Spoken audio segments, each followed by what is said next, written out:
இருக்கிறார். இந்த விபூதிக்கு என்ன பெருமை நினைக்கிறீங்க? திருவண்ணாமலையில் ஒரு கோபுரம் பார்க்குறீங்கல்ல, அம்மணி அம்மாள் கோபுரம்னு ஒரு கோபுரம் இருக்கு. அந்த கோபுரம் பேர் என்னது? அம்மணி அம்மாள் கோபுரம். இன்னொரு கோபுரம் இருக்கு, வல்லாள மகாராஜா கோபுரம். அங்கதான் அருணகிரிநாதர் விழுந்தது. இந்த அம்மணி அம்மாள் கோபுரத்தில் என்ன பெருமைன்னா, அந்த அம்மா சாதாரண சிவனடியார், சாதாரண பக்கத்து கிராமத்தில் இருந்தாங்க. வந்தாங்க, திருவண்ணாமலைக்கு வந்தோன்னு மனசு என்னமோ திருவண்ணாமலையிலேயே தங்கணும்னு முடிவு பண்ணாங்க. கிழக்கு கோபுரம் கட்டணும்னு முடிவு பண்றாங்க. சாதாரண அம்மாட்ட என்ன இருக்கும்? ஒண்ணுமே இருக்காது, ஒண்ணுமே இருக்காது.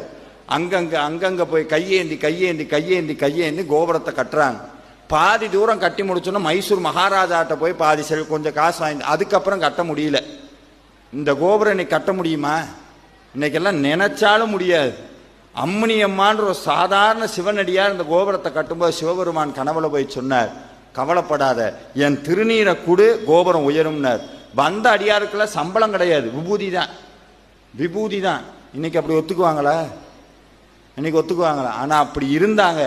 ஏன் இன்ன வரைக்கும் திருவண்ணாமலையில சிவபெருமான் இருக்கிறாருன்னா காரணம் காசோ பணமோ ராஜா கட்டணங்காட்டி இல்ல, ஒவ்வொருத்தனும் உள்ள உயிரை கொடுத்து வச்சிருக்கிறாங்க.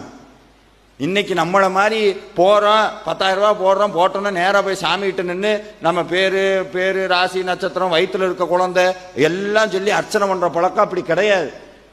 கொடுத்தது பூரா அவன்கிட்ட போய் நான் என்னத்தரா சொல்றது? அவன் நினைச்சா கொடுப்பான், அவன்கிட்ட போய் நான் என்ன சொல்றதுன்னு போய் நின்னா உசுரை கொடுத்தாங்க. விபூதி கொடுத்தே கட்டின கோபுரம் அம்மணி அம்மாள் கோபுரம், விபூதி கொடுத்தே.